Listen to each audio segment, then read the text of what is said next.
Mheshimiwa Spika, naomba nianze kwenye nukta ya utawala bora, ambapo kwa mujibu wa hotuba hii ilisema kwamba kipimo cha utawala bora ni utoaji wa huduma bora na usimamizi bora wa miradi na rasilimali za umma.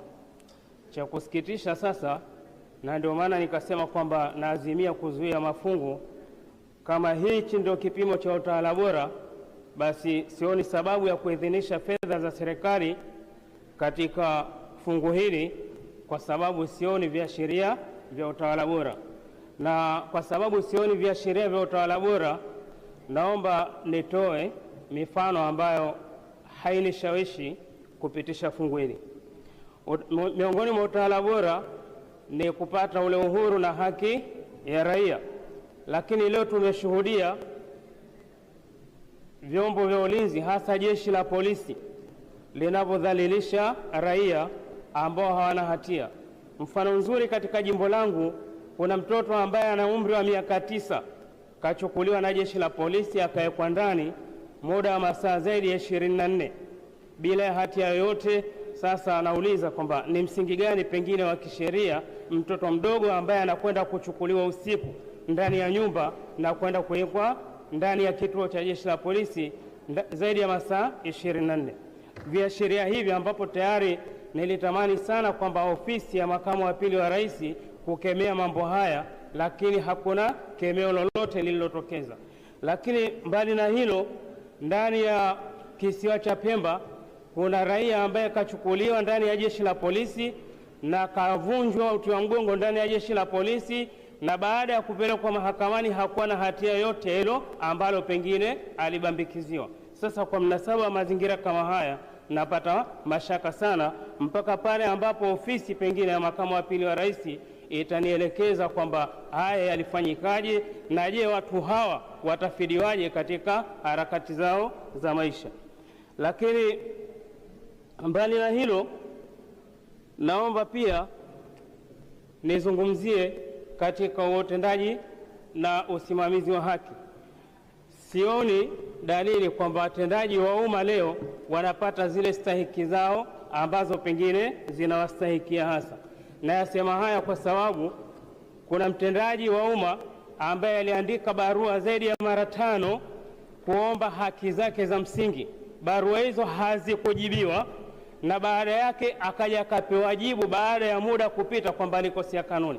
Laiti barua ya kwanza angejibiwa, maana yake yeye angeweza kujirekebisha na akaomba haki yake ile ya msingi na akaipata. Sasa mazingira kama haya, nipate ushawishi gani wa kuweza kupitisha fungu kama hili? Na ndio maana nikasema nazuia. Lakini hivyo hivyo, mheshimiwa, kuna agizo la Mheshimiwa Rais kuhusiana na walimu wakuu katika shule za Zanzibar, ambapo alisema kwamba wapewe posho la walimu wakuu. Lakini agizo hilo rais alilitoa mwezi Julai mwaka 2023, na kwa bahati njema au mbaya lilichelewa agizo hilo mpaka mwezi wa Disemba 2023. Kama Disemba 2023, Mheshimiwa Waziri alipokwenda kufanya kikao cha juu ya sensa Micheweni, akawaahidi walimu wale kwamba agizo litatekelezwa na watapewa mafao yao ambao tayari pengine malimbikizo. Lakini hadi leo ni zaidi ya miezi 23 malimbikizo yale hadi leo hawajapewa. Sasa katika mazingira kama haya, utawala bora na uwajibikaji uko wapi? Ndio maana nikasema kwamba bado sishawishiki kupitisha mafungu haya. Lakini Mheshimiwa Spika, pia naomba niseme katika hotuba hii ya Mheshimiwa makamu wa pili wa rais ya kuomba kupitishiwa mafungu kwa ajili ya wizara yake, naomba ninukuu kidogo ama niende katika kipengele kile alichokizungumza maendeleo ya michezo katika peji ya 39 ya hotuba yake. Katika kipengele hichi kinanipa ukakasi wa kuipitisha mafungu haya, kwa sababu inaonekana wazi kwamba rasilimali za Zanzibar sasa zinataka kuchukuliwa kuingizwa ndani ya serikali ya Jamhuri ya Muungano. Vile vilio vya wanyonge wanaosema kwamba kuna vitu vinachukuliwa vya Wazanzibari kuingizwa ndani ya muungano bila ya ridhaa ya raia, hapa inaonekana.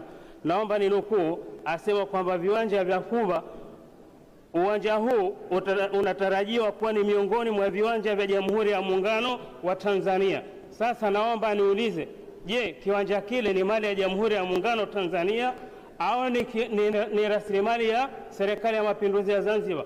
Na kama ni mali ya Serikali ya Mapinduzi ya Zanzibar, kwa nini ndani ya ripoti yake aseme kwamba ni miongoni mwa viwanja vya Jamhuri ya Muungano wa Tanzania? Sasa naomba hapa aidha tuweke mazingira mazuri ya kutoa uhalali wa rasilimali ile, ama kama ni rasilimali ya Jamhuri ya Muungano basi tueleze kwanza ndio niweze kupitisha mafungu hayo. Lakini pia naomba nizungumzie katika nukta ya uwajibikaji hiyo. Leo Mheshimiwa Spika, tunaona miradi mikubwa ya maendeleo inayofanyika ambayo inachukua fedha za wanyonge zaidi ya mabilioni ya fedha, lakini miradi hiyo kama ofisi ya makamu wa pili wa rais tulitarajia sana kwamba iwe na udhibiti na ifuatiliwe mwanzo hadi mwisho, lakini cha kusikitisha kwamba miradi mingi iliyojengwa ya fedha za umma ni mibovu, haifai. Na alisema hili nikiwa na viashiria viwili.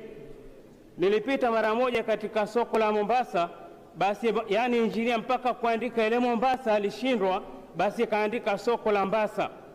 Sasa katika mnasaba kama huu, ni kashfa ya aina gani tunayoitia nchi yetu hii kwa kuchukua fedha za umma tukaziingiza pabaya? Lakini leo tunalo soko la Chuini, ikinyesha mvua ni taharuki, kwa sababu lazima watu wapate majahazi sasa ya kuyaingiza ndani ya soko kwa ajili ya kusafirishia mazao yao. Leo kama tunaambiwa tupitishe bajeti hii, kwa viashiria gani yani vya kunishawishi kuweza kupitisha mafungu haya?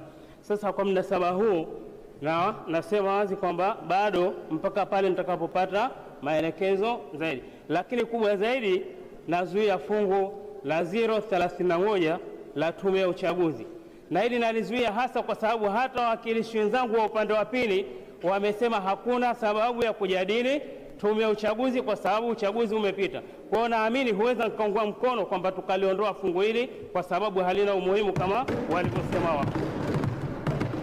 Mheshimiwa Spika, nayasema haya kwa sababu majanga ya Tume ya Uchaguzi ni makubwa yaliyopita. Kilichokuwepo ni kimya, na leo kama ikitokezea huenda lolote pengine likaweza kutokeza, kwa sababu bado nyoyo za watu zina nini, majeraha. Na ndio maana nashukuru kwamba kuna wengine wasema kwamba tuna mazungumzo. Kama hakukuwa na dhulma, mazungumzo yalikuwa ya sababu gani? Kama tume iliwajibika, mazungumzo yalikuwa na nafasi ipi? Maana yake ni mnasaba kwanza kwa watu wanakwenda kuponya nyoyo za watu ambapo tume haikufanya wajibu wake.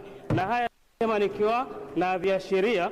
Mheshimiwa Spika, kuna watu hadi leo wana virisiti ambao hawakupewa vitambulisho vya kupigia kura. Leo utaniambiaje kwamba tume iliwajibika? Kwa mnasaba huu sioni sababu ya kuzichukua fedha hizi eti kwamba tunakwenda kuwaelimisha watu, wakati tume wenyewe inahitaji kuelimishwa kwanza, kwa sababu ndio aliovunja sheria ambazo zipo zimetandikwa.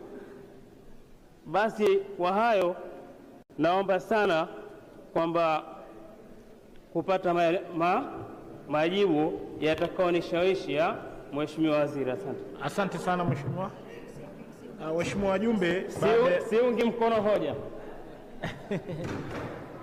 Waheshimiwa, baada ya michango hiyo sasa naomba niwaite wachangiaji wanne kama ifuatavyo.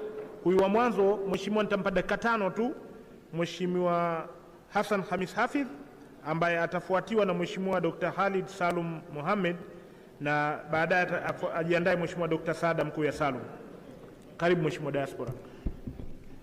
Mheshimiwa Spika, kwa ruhusa yako naomba nichukue fursa hii ya kumshukuru sana